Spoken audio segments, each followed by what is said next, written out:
Cuyahoga County once again looking for someone to lead its troubled juvenile detention center. This after the latest hire left for lunch on his first day and never came back.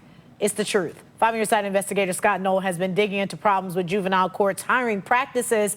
He's live in our newsroom with more on this latest black eye, Scott. Certainly something that surprised a lot of people. Yeah, it sure did. This latest hire didn't even make it through his first day before he quit. And once again, it raises questions about just how well juvenile court is vetting the people it hires.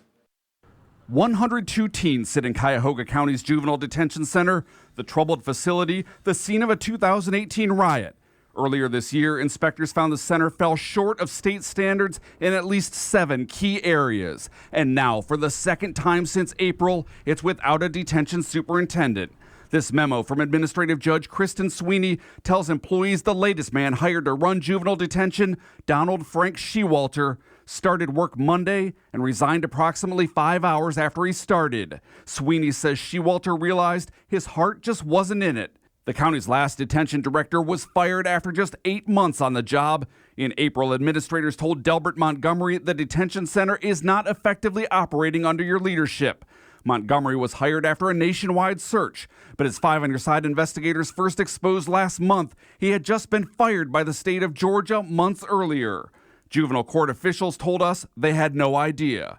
We also found a former detention officer fired in 2017 after a teen claimed she threw urine on him, had been let go by the state 2 years earlier for breaking a number of rules, including bringing contraband into the facility and having an inappropriate relationship with a teen she supervised. I want to talk to you. At the time, the court and Sweeney both refused to talk about what we found. Today, same story, declining our multiple requests for an interview and not commenting on the latest departure.